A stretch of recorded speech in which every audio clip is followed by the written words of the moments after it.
तो first row है A11, A12, A1, AIJ, A1N, A1J, sorry AIJ नहीं, A11, A1, A13 up to so on, A1J up to so on. Last element, last entry is A1N. Similarly, second row is A21, A22, A2J up to A2N. Similarly, any general row that is known as ith row can be written as AI1. AI1 mean कि रो ith है लेकिन column 1 है. AI1, AI2, AIJ, AIN. Similarly, the last row consists of entries AM1, AM2, AM, ये M3 लिखा गया है, इसको आप दुरुस्त कर लें AMJ. इधर है AMJ. आप फिर मेरी बात सुने कि मेरे से AM3 लिखा गया है, ये असल नोट्सों में मैंने ठीक कर लिया है, आप भी इसको दुरुस्त कर लीजिएगा या समझ लें इसको अच्छी तरह. AMJ और लास्ट एलिमेंट इज AMN. अब AMN से क्या मुराद है कि ये जो एंट्री है it is at the intersection of mth row and nth column. AIJ से क्या, what do we mean by AIJ? AIJ किधर है, इसकी पोजीशन क्या है, इसकी सिचुएशन क्या है, ये एलिमेंट, ये एंट्री किस जगह वाक़या है. It is at the intersection of ith row and jth column. अगर आपसे सिर्फ jth कॉलम पूछा जाए तो उसके एलिमेंट होंगे A1J, A2J, AIJ up to सोन AMJ. ये सारे एलिमेंट. अगर लास्ट कॉलम या nth कॉलम के एलिमेंट पूछे जाएं तो वो आप कहेंगे, उसका जवाब ये होगा A1N, A2N, AIN up to AMN. क्यों भाई, फॉलो कर रहे हो? हेलो सर, ये जो आपने जे कहा था, ये जे कहाँ पे आएगा? आपने कहा था हमने ठीक कर लिया. ये मैं आपको बता रहा हूँ. आप कॉलम की आखिरी एंट्री देखें या लास्ट रो में तीसरी एंट्री आप देखें. AM1 है पहली, AM2 है दूसरी, आगे है डॉट डॉट डॉट. इधर AM3 लिखा गया है मेरे से, आप इसको AMJ कर लें. नोट्सों में कोई भी इस किस्म की कोई एरर, कोई मिस्टेक आएगी तो मेरी ये ड्यूटी है, मेरा ये फर्ज है कि मैं आपको दुरुस्त करवा दूं. इधर आपने AMJ लिखना है, समझ गए? Because it occurs in the jth column और लास्ट एलिमेंट है AMN. ठीक है जी, आगे चलते हैं. इज कॉल्ड यानी इसको, ये जो मैट्रिक्स कैपिटल A से हमने इसको डिनोट किया है, याद रखना एंट्रीज हमेशा स्मॉल लेटर से, small alphabet of English language से डिनोट करते हैं और capital alphabet of English language से हम मैट्रिसेस या डिटर्मिनेंट्स को डिनोट करते हैं, कैपिटल ABC लेते हैं. तो is called an M cross N matrix over a field F. Over a field F का मतलब है कि इसकी एंट्रीज हम जो सिलेक्ट कर रहे हैं वो फील्ड F के एलिमेंट हैं, यानी तमाम वही प्रॉपर्टीज वो खसूसियत रखते हैं. They observe all the properties of the field. Matrices are usually designated by capital letters and entries are or elements by small letters. It is convenient to write the above matrix in an abbreviated notation. एक abbreviated यानी मुख्तसर notation, इसके लिए small notation ये है कि उसी ऊपर वाले मैट्रिक्स को हम लिख रहे हैं A इज इक्वल टू, एक जर्नल एंट्री हम ले लेते हैं AIJ M क्रॉस N. तो I से मुराद है कि I varies from 1 to M and J varies from 1 to N. यानी अगर इसको आप खोल कर लिखेंगे, ऑल रोज ऑल कॉलम्स की शक्ल में लिखेंगे तो वो ही पीछे जो हम मैट्रिक्स ले चुके हैं वो ही बनेगा. We will get the same matrix. Here AIJ denote the element or entry where I varies from 1 to M and J varies from 1 to N. Already ये बात आपको मैं बता चुका हूं. The order of the matrix is M cross N means that it has m rows and n columns. Rectangular matrix क्या होता है और square matrix क्या होता है? Now we come to the two important definitions. First is rectangular matrix. Rectangular matrix ऐसा होता है जिसमें रो और कॉलम बराबर नहीं होते. मैं डेफिनेशन आपके सामने पढ़ के एक्सप्लेन करता हूँ. If a matrix A has m rows and n columns, आगे ब्रैकेट के अंदर आप देखें, वेरी इंपॉर्टेंट थिंग कि m is not equal to n. m is not equal to n. यानी अगर इक्वल हो जाए m n बराबर हो जाए number of rose number of column तो वो स्केयर मैट्रिक्स बन जाएगा, otherwise it is a rectangular matrix. तो हमने इधर लिखा है m is never equal to n, then A is called a rectangular matrix of order m cross n. Then A is called a rectangular matrix of order m cross n. And similarly is the definition of a square matrix. If A is a matrix having m rows n columns and m is equal to n. Now we come to the next GG. Sir जहाँ पर rectangular matrix से पहले लिखा हुआ है कि I varies from 1 to m और J varies from 1 to m, वहां पर m की जगह पर n नहीं आना चाहिए था? मैं देख लेता हूँ. किधर लिखा हुआ है? सर रेक्टेंगुलर मैट्रिक्स नहीं, ये m नहीं है, ये m नहीं है, ये n है. आप ये ऊपर से देखें, आप इसकी बात कर रही हैं. ये जो अब लिखा हुआ है here I denote the element or entry where I varies from 1 to m and j varies from 1 to n, इसी की बात कर रहे हैं आप? Yes sir. ये n है. ये जो आपको बोल्ड फेस थोड़ा सा नजर आ रहा है ना, m को मैंने दुरुस्त किया हुआ है, ये n है. ठीक हो गया? क्लियर? आगे चले?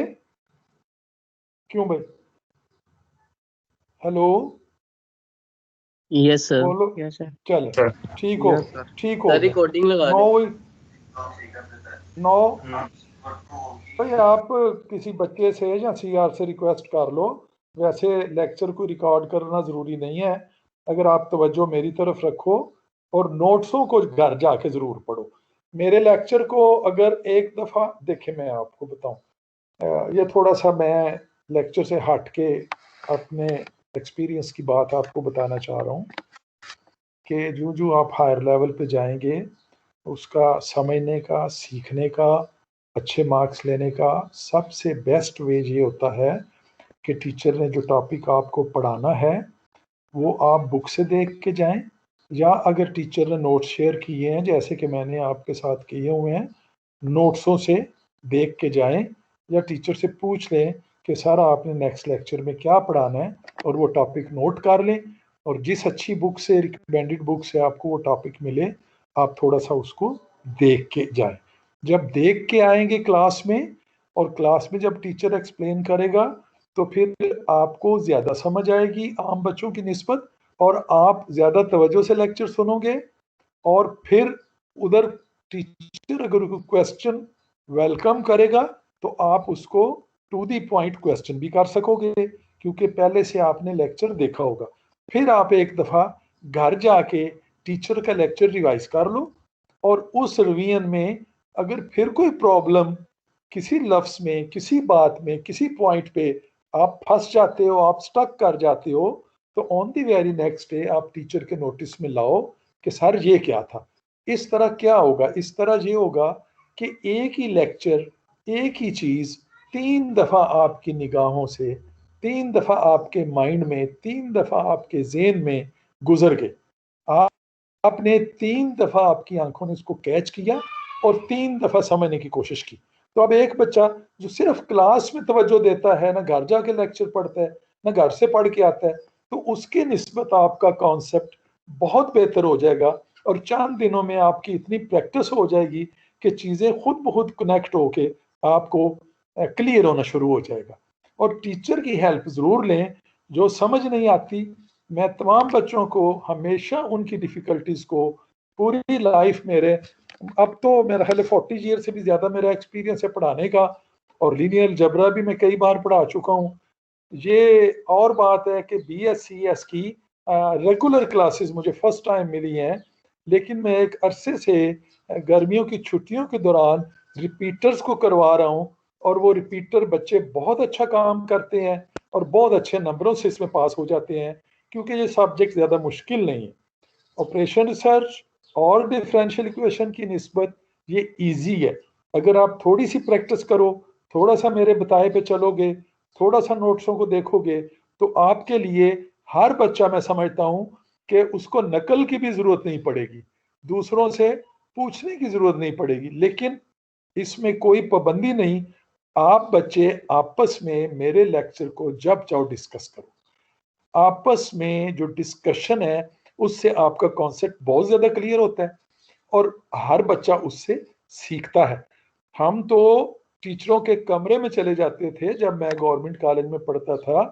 मैंने अपना लंबा चौड़ा तारफ, अगर आप सामने बैठे होते तो जाहिर है पहले दिन ही बंदे का तारफ हो जाता है। मेरा कोई 1968 से ऑनवर्ड, और 75 में मैं पास करके 73 में निकला हूँ।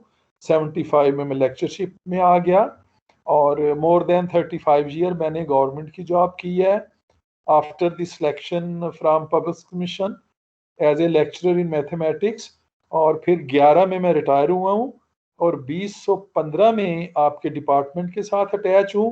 पहला मेरा बैच था ऑपरेशन रिसर्च का, वो और मैंने पढ़ाया, मुझे बुलाया ही इस सब्जेक्ट के लिए गया था क्योंकि मैं एफसी कॉलेज में इसमें कई साल मेरा एक्सपीरियंस था। फिर गवर्नमेंट कॉलेज टाउनशिप में कई साल का एक्सपीरियंस था मेरा ऑपरेशन रिसर्च का। तो असद रजा काजमी साहब ने मुझे इंटरव्यू किया और मुझे फौरी तौर पे रख लिया, वीसी साहब से बात की और फिर साल 2 के बाद मेरा कॉन्ट्रैक्ट हो गया। और मैं ज्यादा मेरे पास मॉर्निंग की क्लासेस डिफरेंशियल इक्वेशन और ऑपरेशन रिसर्च की थी, लेकिन ये फर्स्ट टाइम ऐसा हुआ है कि आपकी सुबह की तीनों क्लासें ये मुझे मिली हैं, क्योंकि आपका जो डिफरेंशियल इक्वेशन है वो पहले था 4th में, यानी सेमेस्टर 4th में। अगर डिफरेंशियल इक्वेशन अब भी सेमेस्टर 4th में होता तो मैंने डिफरेंशियल इक्वेशन पढ़ाना था 4th सेमेस्टर को, लीनियर जबला आपको किसी और ने करवाना था। चूंकि वो तीसरे सेमेस्टर में आ गया, पांचवा और तीसरा इकट्ठे होते हैं, तो मैं 3 क्लासों में बिजी था ऑपरेशन रिसर्च की, लिहाजा सर ने डिफरेंशियल इक्वेशन किसी और को असाइन किया और मेरे से पूछ के कि नेक्स्ट सेमेस्टर में आप क्या पढ़ाओगे, तो फिर खुद ही उन्होंने कहा कि लीनियर अलजेब्रा आप छुट्टियों में पढ़ाते रहे हो, मैं आपको ये असाइन कर दूं। मैंने कहा जी ठीक है, आप लीनियर अलजेब्रा मुझे असाइन कर दें। तो ये यानी सेमेस्टर 2 के साथ मेरा फर्स्ट एक्सपीरियंस है रेगुलर क्लासेस का, यानी सेमेस्टर 2 की मैं फर्स्ट टाइम क्लासें। और इंशाल्लाह आइंदा अगर ये चैप्टर 4 से इधर उधर तो ये आपका सेमेस्टर 4 से डिफरेंशियल इक्वेशन यानी 3 से इधर उधर होती हैं, या हो सकता है नेक्स्ट में मुझे अब डिफरेंशियल इक्वेशन देते हैं या ऑपरेशन रिसर्च, तो जैसे भी होगा इंशाल्लाह आपसे आइंदा भी मुलाकात रहेगी। तो मेरा ख्याल है कि ये मैंने जो बातें मैंने आपको समझाई हैं कि आपने घर से नोट्स देख के आने हैं, फिर आपने मेरा लेक्चर तवज्जो से सुनना है, फिर आपने घर जाके डेफिनेशंस देखनी है। अच्छा, डेफिनेशन में आप चेंज नहीं करते हो, ये बात ज़हन में रखें कि डेफिनेशन अपने पास से कभी भी नहीं लिखते। डेफिनेशन जो रिकमेंडेड बुक में है या टीचर ने या नोट्सों में जो बताई होती है या टीचर ने जो वर्बली आपको लिखवाई होती है आपके नोट्सों में, तो वो ही देते हैं डेफिनेशन, फिर आपको मार्क्स मिलते हैं। तो डेफिनेशन भी आपने गो थ्रू करनी है क्योंकि थ्योरी इसी पे बेस कर रही है। फिर इंपॉर्टेंट एग्जांपल्स भी आपको करवाएंगे, फिर आपको एक्सरसाइजें भी देंगे, तो लिहाजा आपने मेरे साथ साथ चलना है।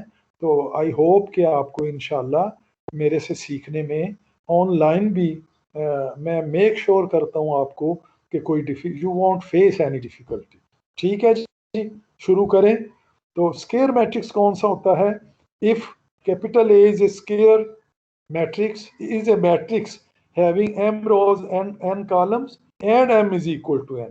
अब जनाब हमने इनको m n को बराबर कर दिया, तो that is the number of rows, and फिर उसकी हम डिटेल आगे दे रहे हैं कि m is equal to n से what do you mean by this, that is the number of rows and the number of columns are equal, then it is called a square matrix of order n। अब order n cross n कहें या order n कहें, it is all the same. यानी जब भी हम कहते हैं कि it is a matrix for order 3, तो इसका मतलब है कि ये स्क्वायर मैट्रिक्स है ऑर्डर 3 का। ऑर्डर 3 से क्या मुराद है? 3 ज़रब 3, यानी it consist of 3 rows 3 columns. इसी तरह ऑर्डर n से मुराद है कि इस मैट्रिक्स में अगर मैं ना भी स्क्वायर लगाऊं और सिर्फ आपसे ये बात करूं कि right A matrix of order n, तो ऑटोमेटिकली इससे मुराद यही मेरी होगी कि मैं आपसे square matrix of order n पूछ रहा हूं, एक ऐसा मैट्रिक्स जिसमें रोज भी n है, कॉलम्स भी n है। अच्छा जी, next definition is very important, इसको बच्चे कभी भी ठीक तरह से अदा नहीं करते, तो ये आप मेरे से सुनो।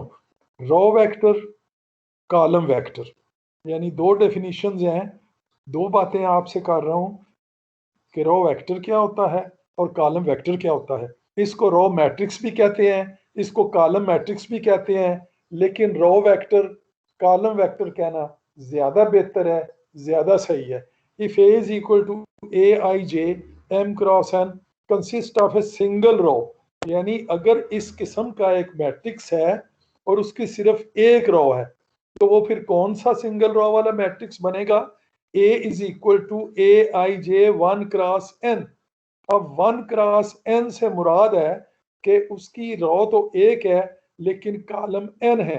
Column may be any number of column, it consist of may be any number of, जरूरी नहीं कि n हो, लेकिन ये जब भी डेफिनेशन लेते हैं एक जनरल डेफिनेशन लेते हैं, जनरल डेफिनेशन। तो अगर 1 क्रॉस n की डिटेल लिखेंगे तो ith रो है और j आपका जो है वो n है, तो j varies from 1 to n, लेकिन i तो फिक्स है, फर्स्ट रो है, तो a के एलिमेंट बनेंगे ऊपर जो मैंने लिखा है a i j 1 cross n, उसकी डिटेल नीचे मैंने दे दी है कि matrix a is equal to ai1 ai2 ai3 ain। अगर ये फर्स्ट रो का आप लेते हो तो बनेगा a11 a12 a13 a1n। अगर वो सेकंड रो लेते हो तो बनेगा a21 a22 a23 a2n। तो इस तरह से ये चूंकि एक जनरल सा मैंने लिया है ith रो, तो then it is called row vector and its order is 1 cross n। समझ गए? सिमिलरली ये जो मैट्रिक्स है आपका नेक्स्ट मैट्रिक्स, ये है कॉलम वेक्टर, ये है कॉलम वेक्टर। यानी अगर m क्रॉस n अब इस किस्म का है कि a is equal to A I J M cross 1, तो m क्रॉस 1 से what do we mean by order m cross 1? This given matrix consist of m rows and 1 column, only 1 column. तो you can easily define it yourself. ये देखें, ये इसकी detail आ गई कि matrix A is equal to A 1j 2j 3j up to so on AMJ, last element होगा जेथ कॉलम का AMJ। तो चूंकि एक ही कॉलम है तो ये कहलाएगा कॉलम वेक्टर। इसी तरह अगर आप पहला कॉलम लेना चाहोगे तो कोई बताएगा कि पहले कॉलम के एलिमेंट कैसे आए? Anybody from you please, anybody can answer sir वो A11 A21 A31 AM1 ये ऐसे शाबाश शाबाश। ये जिस बच्चे ने भी बताया है, कुछ और बच्चों ने भी बताने की कोशिश की है, वो भी यकीनन ठीक उनके जहन में होगा, लेकिन मुझे जिस बच्चे की आवाज़ ज़्यादा बेहतर आई है, जिससे मैंने सुना है, उसने मुझे बताया है कि A11 A21 A31 AM1। तो ये बिल्कुल ठीक है, ये एग्जाम्पल जो मैंने आपसे पूछी है द राइट आंसर, तो हमें अब इस पे ज़्यादा तवज्जो देने की ज़रूरत नहीं है। It is of order m cross n। हम आगे चलते हैं। ये सब बच्चों को, आई होप कि सब बच्चों को क्लियर हो गया। अच्छा भाई, मुझे ये बताएं कि आपकी क्लास में कोई इवनिंग का बच्चा तो नहीं आया हुआ जिसको ऐड ना किया हो? क्योंकि मेरी आज बात हुई है कंट्रोलर एग्जामिनेशन के ऑफिस में, आपका जो डिपार्टमेंटल कंट्रोलर है, ये बात ख़ास तौर पे आपके CR के लिए मैं कर रहा हूँ। आपका CR है अब्दुल रहमान। तो अब्दुर्रहमान मेरी बात तवज्जो से सुने, मेरी सुबह जीशान से बात हुई है। जीशान बड़ा अच्छा लड़का है जो he works in the control examination departmental office जो है हमारा कंट्रोलर का, अली रजा साहब का। तो उसने मुझे कहा है सर मैंने कल सब बच्चे जो इवनिंग से शिफ्ट होके मॉर्निंग में आए थे पहले सेमेस्टर में उन सब को मैंने ऐड कर दिया। इसके बावजूद अगर किसी बच्चे का इशू हो तो you must please bring to my notice. जिस बच्चे के भी नोटिस में आ जाए वो अपने सीआर के नोटिस में ले आए और सीआर मुझे बता दे, फिर उनको ऐड करवा लेंगे। लो now it comes the next definition. ये डेफिनेशन है upper triangular matrix. Triangular matrix या जिसको अपर या लोअर ट्रायंगुलर भी कहते हैं, यानी आम तौर पे हम ट्रायंगुलर मैट्रिक्स बोलते हैं। फिर आगे कोई डिटेल पूछे कि वेदर इट इज अपर और लोअर, तो फिर हम उसको देख के बताते हैं कि ये अपर ट्रायंगुलर है या लोअर ट्रायंगुलर मैट्रिक्स है। तो बहुत important definition, again we come to this definition, an upper triangular matrix, आगे मैंने ब्रैकेट में लिखा है or a triangular matrix is a square matrix all of whose elements या entries below the main diagonal are zero। ये main diagonal या principal diagonal, main diagonal या principal diagonal क्या होता है ये मैं आपको बता देता हूँ। ये स्क्वायर मैट्रिक्स के बारे में बात है, लिहाजा स्क्वायर मैट्रिक्स हम कौन सा ले रहे हैं, A11 A12 A1n 0 A22 A2n। अच्छा जी, इसकी कोई तीसरी रो मुझे बताएगा?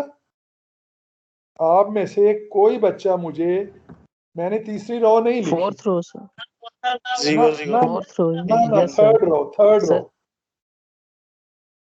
सर, यस जी। सर, इसी की 0 0 इसी आ जाएगा, 0 0 2 0 आगे, यस सर, फिर आगे A3, जी जी बोलो, सर A3 3 और आगे फिर A3 A33 यस यस, और 0 आगे 0 A33 एंड पे A3n, उससे अगली आ जाएगी 3 0 0 0 0 A44 yes up sir, to सोन A4n। इसी तरह आखिरी में पहले सारे जीरो और लास्ट वाला एलिमेंट ANN। तो इसमें सर इसकी समझ आपका नहीं आ रही है, जीरो स्क्वायर किस मैट्रिक्स तरह है से आ रही है इसके अंदर? बेटे, 1 1 0 हर रो में बढ़ता चला जाएगा, 1 1 0 1 1 0। अभी अभी सुने, अभी मुझे ये डेफिनेशन पूरी समझाने दो, इसके बाद अगर आपको समझ नहीं आएगी तो आप मेरे से पूछ लेना। अव्वल तो मेरा ख्याल है कि मेरी एक्सप्लेनेशन के दौरान ही जिन बच्चों के जहन में कोई कंफ्यूजन है वो दूर हो जाएगी। मैं आपको समझाने ये जा रहा हूँ कि प्रिंसिपल डायगोनल या मेन डायगोनल किसे कहते हैं। दो तरह के आप डायगोनल डिफाइन करते हो, दो तरह के डायगोनल देखें, एक स्क्वायर लें या एक रेक्टेंगुलर लें, आप उसके डायगोनल आप समझते हो ना। अगर ए बी सी डी है तो ए को डी के साथ मिलाएं और बी को सी के साथ मिला दें, तो वो दो दो लाइन जो होती हैं वो दो डायगोनल आपको दे देते हैं। ये डायगोनल तो आप मैट्रिक लेवल से भी पहले का आप पढ़ चुके हो। अब मैं आपको ये समझाने जा रहा हूँ, I am going to explain कि what is a main diagonal और प्रिंसिपल डायगोनल। इसको मेन डायगोनल भी बोलते हैं, प्रिंसिपल डायगोनल भी। अब जितने एलिमेंट आपके डायगोनल में आ रहे हैं कौन कौन से, A11 A22 A33 A44 up to Son ANN, ये कहलाता है मेन डायगोनल या प्रिंसिपल डायगोनल। समझ आ रही है बात की? क्यों जी, मेन डायगोनल समझ गए किसे बोलते हैं? A11 yes sir, A22 A33 A44 up to ANN। अब जो मिसाल आपके सामने है इसमें प्रिंसिपल डायगोनल आपका क्या बनेगा, A11 A22 आगे डॉट डॉट डॉट डॉट आखिर में ANN। तो इसमें is an upper triangular matrix. ये क्यों अपर ट्रायंगुलर मैट्रिक्स कहलाता है? डायगोनल के ऊपर वाली एंट्रीज आप देखो मौजूद है, नीचे सब 0 0, यानी डायगोनल के नीचे जब सब 0 0 आ गए, डायगोनल के नीचे जब सब 0 0 आ गए तो ये बन गया अपर ट्रायंगुलर मैट्रिक्स। और इसी तरह अगर आपके मेन डायगोनल के या प्रिंसिपल डायगोनल के ऊपर सारे 0 0 आ जाएं और नीचे नॉन जीरो हो तो वो बनेगा लोअर ट्रायंगुलर मैट्रिक्स। और दोनों को मिलाकर हम ट्रायंगुलर मैट्रिक्स कहते हैं। अगर कोई फिर पूछे कि ये कौन सा ट्रायंगुलर मैट्रिक्स है तो फिर अपर और लोअर का लफ्ज लगाना जरूरी हो जाता है। तो अब मेरा ख्याल है कि आप समझ गए हो कि ये अपर ट्रायंगुलर मैट्रिक्स और लोअर ट्रायंगुलर मैट्रिक्स कैसे बनते हैं। अच्छा ये देखो, ये जो ऊपर आपके एलिमेंट नॉन जीरो हैं, ये जरूरी नहीं कि सारे नॉन जीरो हों, it may contain some of the zeros, बल्कि ये ज़हन में रखें कि कम अज कम अपर या लोअर में एक एंट्री नॉन जीरो जरूर होनी चाहिए, फिर भी वो अपर ट्रायंगुलर या लोअर ट्रायंगुलर ही कहलाएगा। देखिए जैसे मैं इधर A12 को भी जीरो कर देता हूँ, A2n को भी जीरो कर देता हूँ, ठीक है, और A1n को भी जीरो, लेकिन A13 रहने देता हूँ, वो नॉन जीरो है, बाकी सब जीरो हो जाते हैं। तो ये भी एक एन अपर ट्रायंगुलर होगा, यानी कम अज कम एटलीस्ट वन एलिमेंट। ये देखें आगे इसकी वजाहत आ जाएगी। Is an upper triangular matrix similarly a lower triangular matrix can be defined. Define it yourself. So the elements A11, A22, A33, ANN are called the elements of the main diagonal. ये वही बात मैंने लिखी है क्योंकि मैं पहले आपको बता चुका हूँ, ये बात पहले आपको मैं बता चुका हूँ कि मेन डायगोनल या प्रिंसिपल डायगोनल के एलिमेंट पूछे जाएं तो वो आपके होंगे A11, A22, A33, ANN। अगर ये ही देकर हम पूछे, अगर हम कोई और ले लेते हैं, कोई और स्केयर मैट्रिक्स दे देते हैं तो उसका पूछे तो उसके भी आप बता सकते हो, उसके आप देखकर बता सकते हो कि कौन से उसके मेन डायगोनल में एलिमेंट्स हैं। अब ये देखो कि डायगोनल मैट्रिक्स क्या होता है, यानी व्हाट इज ए डायगोनल। वो था अपर ट्रायंगुलर, लोअर ट्रायंगुलर। अब हम फोकस करेंगे इस डेफिनेशन पे, diagonal matrix. Let us see what is a diagonal matrix. तो इसकी डेफिनेशन है a square matrix whose all elements are zero except those in the main diagonal. Remember that at least one element in the main diagonal is not equal to zero. देखें जी, ये बहुत आसान definition है, और symbol में जो definition है, symbols में in the form of symbols, वो भी आपने याद करनी है, वो भी आपको समझाऊंगा।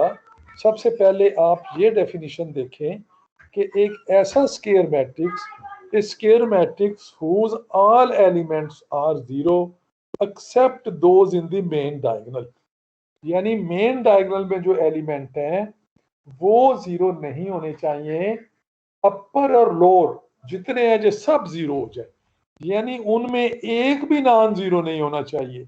एक भी नॉन जीरो हुआ तो वो डायगोनल मैट्रिक्स नहीं कहलाएगा, वो अपर या लोअर ट्रायंगुलर मैट्रिक्स बन जाएगा। इसलिए ये माइंड में रखें आप। और एक और बात का एक्सप्लेन आपको कर दूं, ये ब्रैकेट के अंदर जो लिखे, very important thing, remember that at least one element in the main diagonal is not equal to zero. यानी हमने ये कंडीशन कहीं भी इम्पोज नहीं की कि डायगोनल के सारे एलिमेंट नॉन जीरो होने चाहिए, combination of zero and non zero.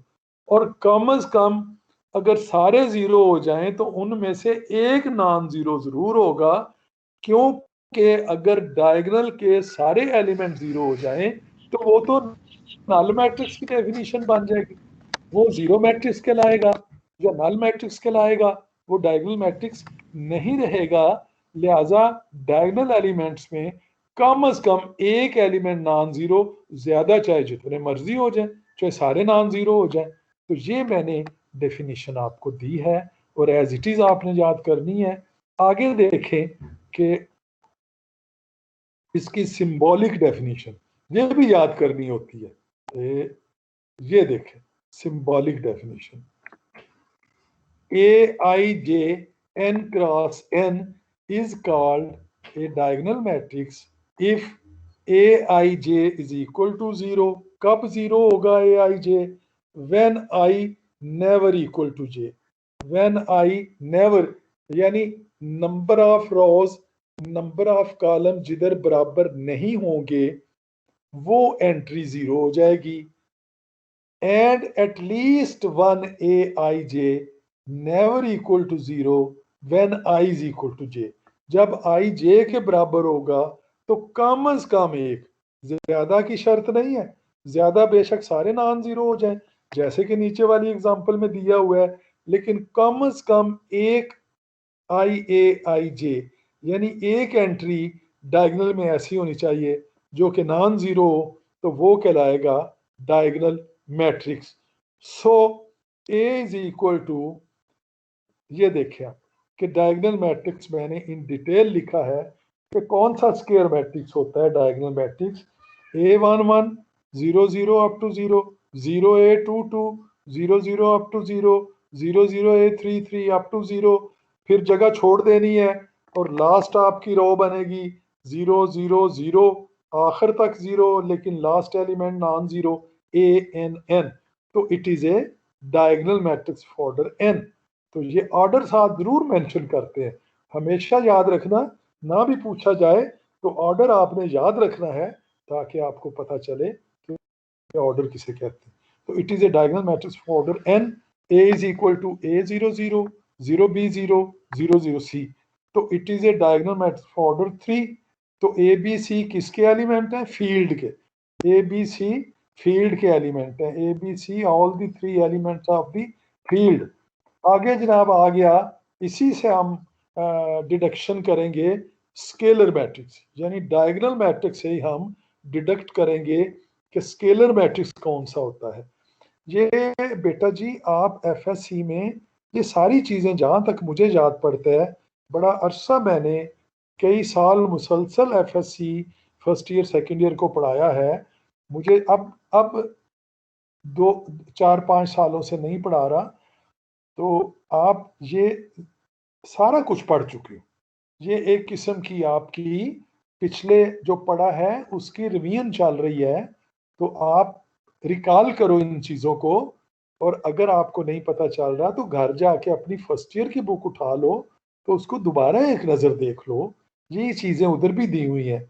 A square matrix of order n in which all the elements in the main diagonal is one and the same, यानी सारे element अगर same हो जाए, यानी A11 A22 A33 ANN, ये सारे अगर किसी एक एलिमेंट K के बराबर हो जाए और K भी फील्ड का ही एलिमेंट हो, तो वो मैट्रिक्स स्केलर मैट्रिक्स कहलाएगा। ये देखो, ये मैंने एक स्केलर मैट्रिक्स लिया A K 0 0 0 0 K 0 0 0 0 K 0 0 0 0 K, तो is a scalar matrix order 4। तो ये ऑर्डर 4 का एक स्केलर मैट्रिक्स है ऑर्डर 4 का, but it is A scalar matrix of order 4। Every scalar matrix is a diagonal matrix. ये scalar matrix भी होता है और डायगोनल मैट्रिक्स भी होता है, लेकिन डायगोनल की निस्बत इसको स्केलर कहना ज्यादा बेहतर है। यानी उसी डायगोनल की डेफिनेशन में अगर A11 is equal to A22 is equal to A33 is equal to A44 up to so on is equal to ANN is equal to K, where K is any scalar number belonging to F field, then it is known as a scalar matrix of order n. Every scalar matrix is a diagonal matrix।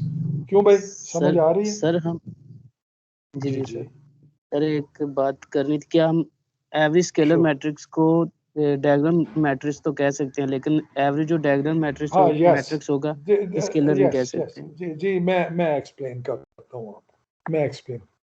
Every scalar matrix is a diagonal matrix, but the converse is not true, is not always true, but the converse is not always true। ठीक है, converse इसका true नहीं हमेशा होगा। Diagonal matrix, हर diagonal matrix जरूरी नहीं कि scalar हो। समझ रहे हैं आप बात को? यानी ये Yes, if sir. And only if का केस नहीं है। इफ एंड ओनली इफ किसी ने समझाया हुआ है? इफ एंड ओनली इफ क्या होता है? मैं इधर ही समझा दूं आपको कि अगर हर स्केलर मैट्रिक्स डायगोनल होता और हर डायगोनल मैट्रिक्स स्केलर होता तो हम कहते कि ये केस है इफ एंड ओनली इफ का, जिसको हम मैथमेटिक्स की जुबान में नेसेसरी सफिशिएंट कंडीशन भी बोलते हैं। तो ये नेसेसरी कंडीशन तो है but it is not sufficient. मैं एक डेली एग्जांपल दे के, मुझे अगर मौका मिल गया है तो मैं एक डेली एग्जांपल के जरिए नेसेसरी सफिशिएंट कंडीशन आपको समझा दूं। देखिए, बारिश के लिए बादलों का आना नेसेसरी कंडीशन है, यानी बादल आएंगे, हमेशा बादल, बारिश से पहले बादल आएंगे तो बरसेंगे। अगर दूर दूर तक बादलों का निशान नहीं है तो बारिश नहीं होगी। तो बादलों का आना रेनिंग के लिए, बारिश के लिए नेसेसरी कंडीशन है but it is not sufficient. ये सफिशिएंट नहीं है। सफिशिएंट इसलिए नहीं है कि कई बार बादल आते हैं और गुजर जाते हैं, बगैर बिन बरसे गुजर जाते हैं। अगर ऐसा होता कि बादल हमेशा जब भी आते हमेशा बरसते तो फिर हम कहते कि बादलों का आना बारिश के लिए नेसेसरी कंडीशन भी है और सफिशिएंट भी। अब मेरे ख्याल में आप बहुत अच्छी तरह समझ गए हो और उस बच्चे ने ठीक कहा था कि every scalar matrix is a diagonal matrix but the converse is not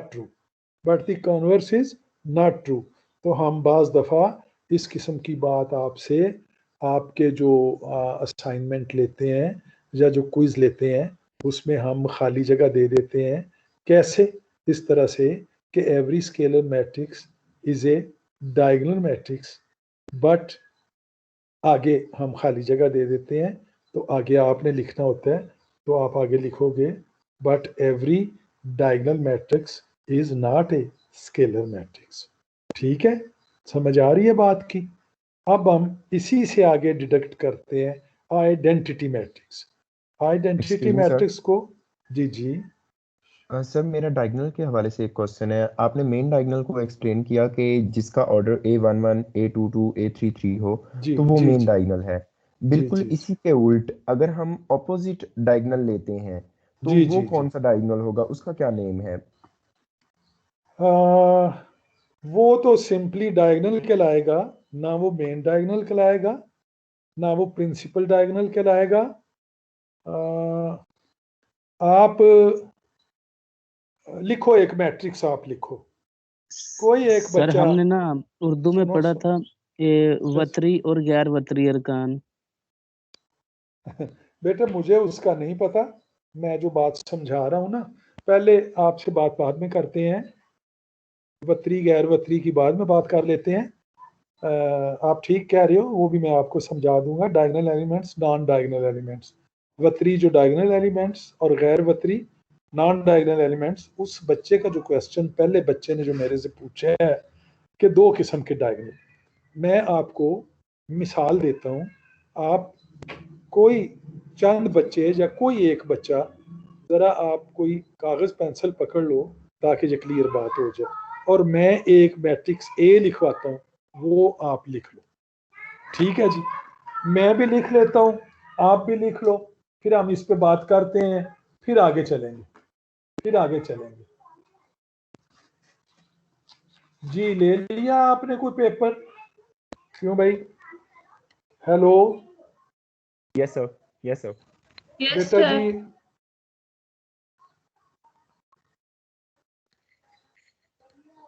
yes sir, ले लिया पेपर। जी एक सेकेंड, जस्ट ए मोमेंट। लिखिए एक ऑर्डर 3x3 का मैट्रिक्स लिखिए, ए मैट्रिक्स इसको कह देते हैं। मैं फर्स्ट रो बोलने लगा हूं, 1 2 3। ठीक है जी? जी सर, जी सर। सेकंड रो बोलने लगा हूं, -2 0 5। जी सर। तीसरी रो 3 -2 -6 3 -2 -6। अच्छा बेटा जी, अब आप बताइए मुझे कि इसका मेन जब प्रिंसिपल डायगोनल कौन सा है, बोलो एलिमेंट उसके। 1 0 -6। शाबाश, बिल्कुल ठीक बच्चे, बिल्कुल बच्चे ठीक बता रहे हैं। और आम डायगोनल दूसरा डायगोनल कौन सा है? 303। शाबाश, इस बच्चे का आंसर बिल्कुल ठीक है, 303। तो अब समझ गए आप कि मेन और प्रिंसिपल डायगोनल कौन सा होता है और दूसरा डायगोनल कौन सा होता है, समझ गए? सर समझ पहले भी आ चुकी थी। मसला आपने इसको 106 -6 वाले एलिमेंट्स को आपने नाम दे दिया था मेन डायगोनल का, लेकिन 303 वाले का कोई नेम नहीं। इसका diagonal other than the main diagonal, other than the principal diagonal, the diagonal other than the principal diagonal। मेरे अभी तक इल्म में इसका कोई दूसरा नाम नहीं है।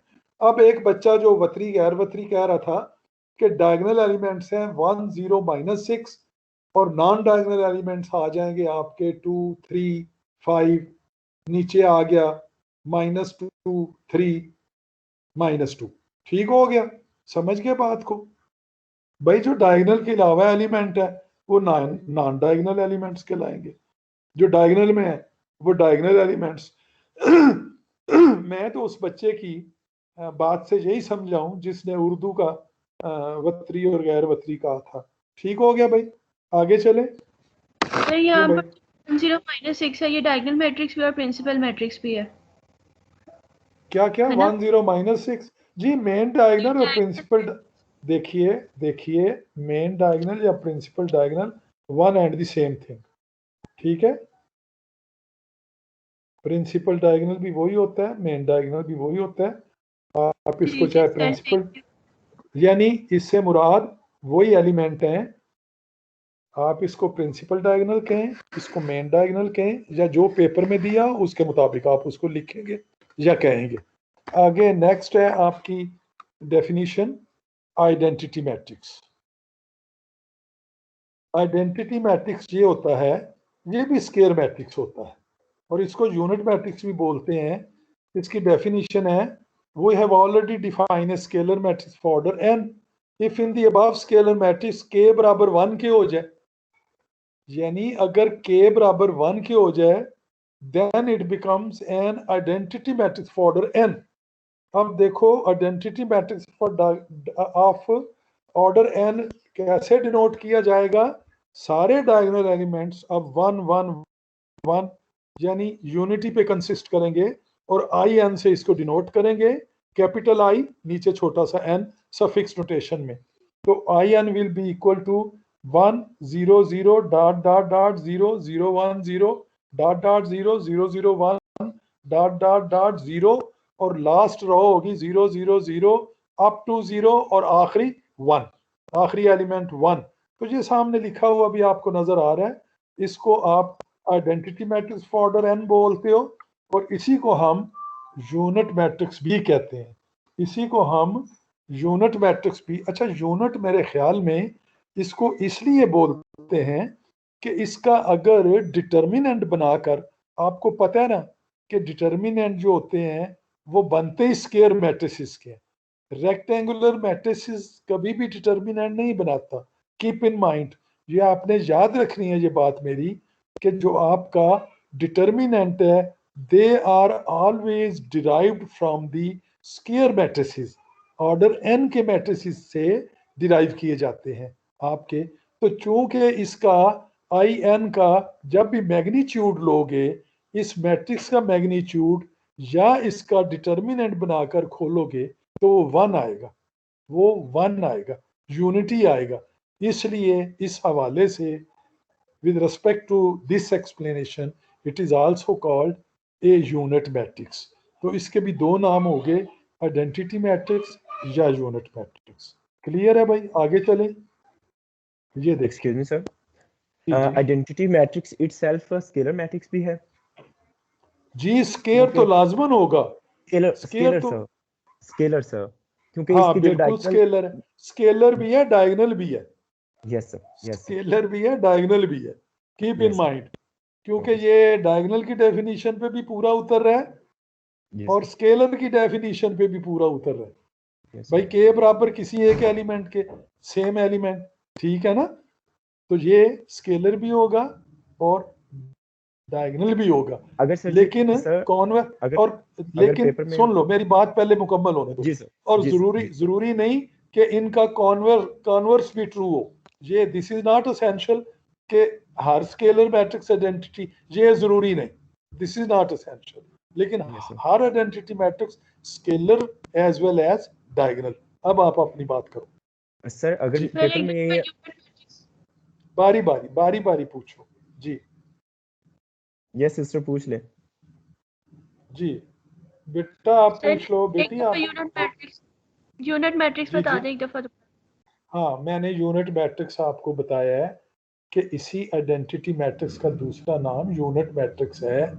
और मेरे ख्याल में इसको यूनिट मैट्रिक्स इसलिए बोलते हैं कि अगर इस मैट्रिक्स का मैग्नीट्यूड निकाला जाए, हमेशा स्केयर मैट्रिसेस का मैग्नीट्यूड एग्जिस्ट करता है, रेक्टेंगुलर मैट्रिसेस का कोई मैग्नीट्यूड नहीं होता।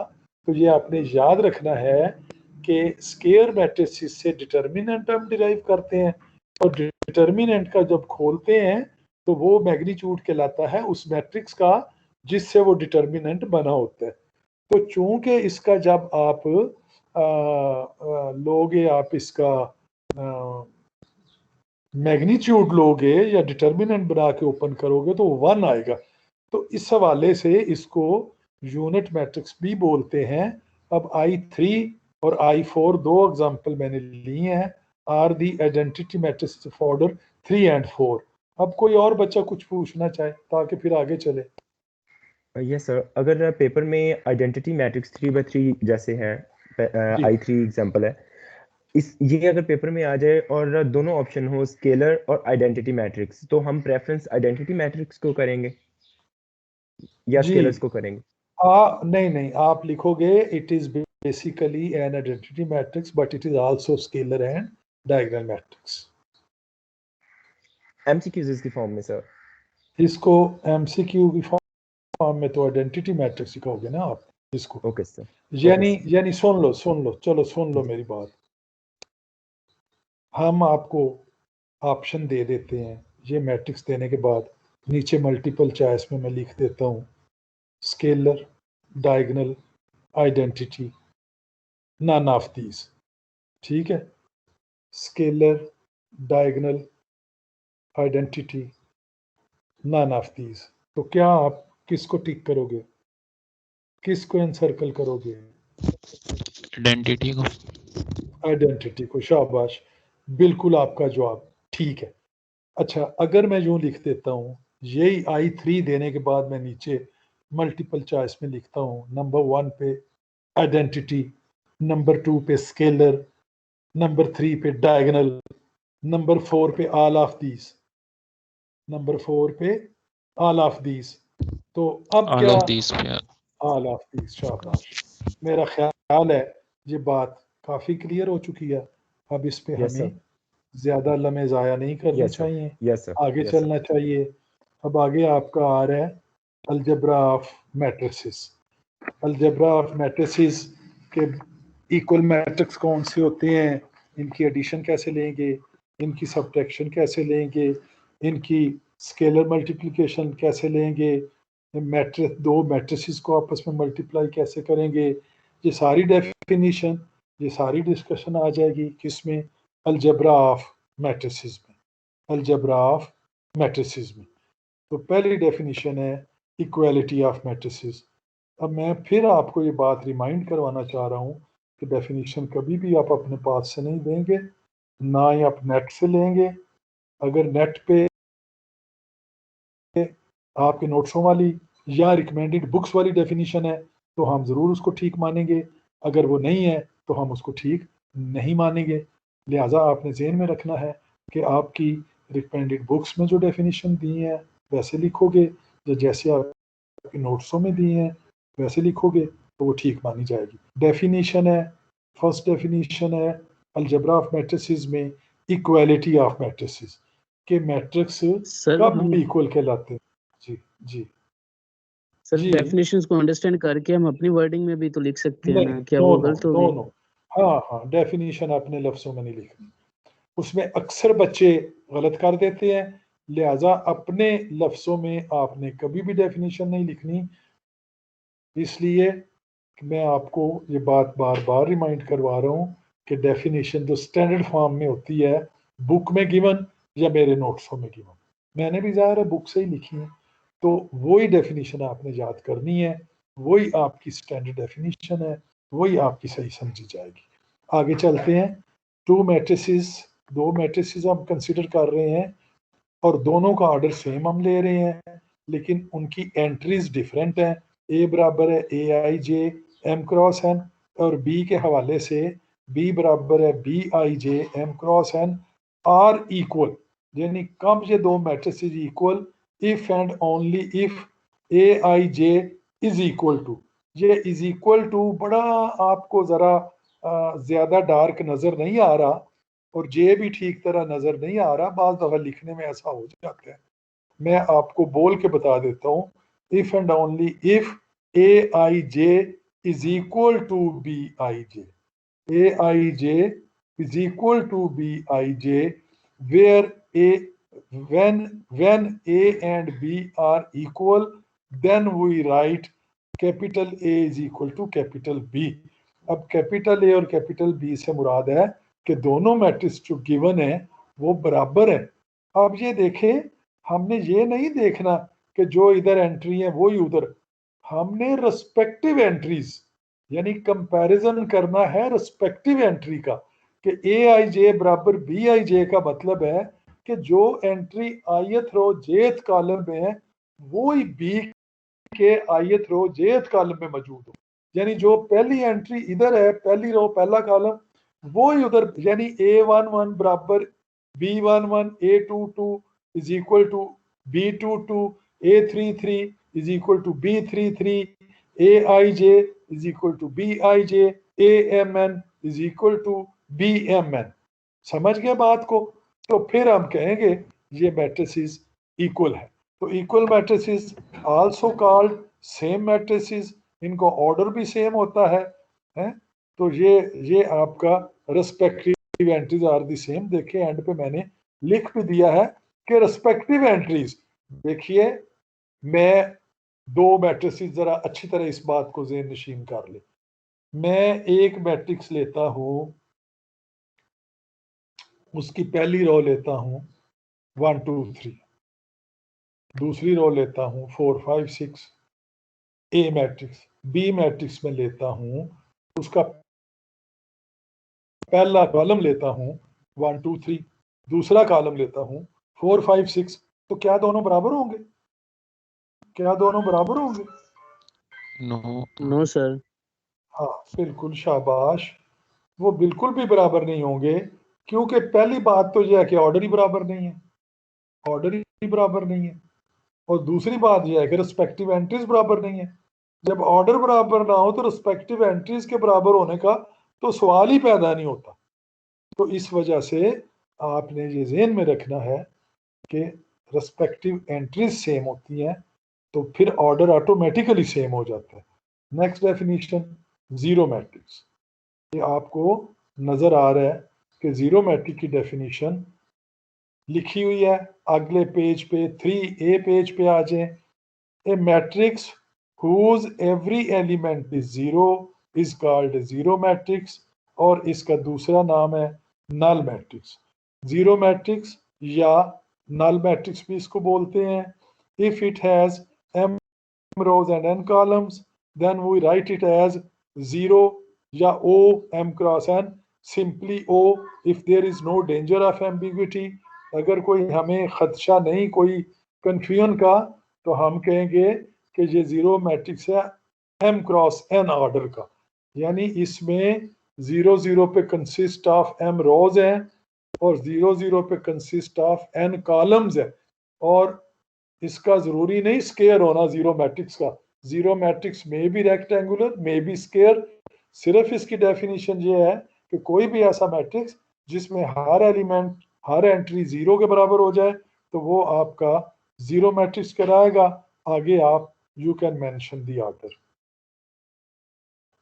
तो अभी मेरे पास चलो 1-2 मिनट और काम कर लेते हैं यार। मुझे दोनों क्लासों के दरमियान थोड़ा सा रेस्ट चाहिए होता है।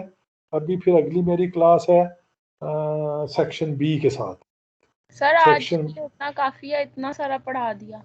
चलो ठीक है, चलो चलो ओके। क्यों भाई, बाकी भी बोल के बताओ, ठीक है? आज का लेक्चर फिनिश कर लेते। Wish you best of luck. अल्लाह हाफिज। अल्लाह हाफिज। अल्लाह हाफिज sir. No sir no. Zubair सोया हुआ है। जुबैर लगता लीव कर गया। सोया हुआ कोई भी नहीं है, सारे जाग गए हैं। और यार ये रिकॉर्डिंग तो बंद कर दो। अब रिकॉर्डिंग तो बंद ये कर दो। लेक्चर भी ओवर हो गया। कोई रिकॉर्डिंग बंद करेगा?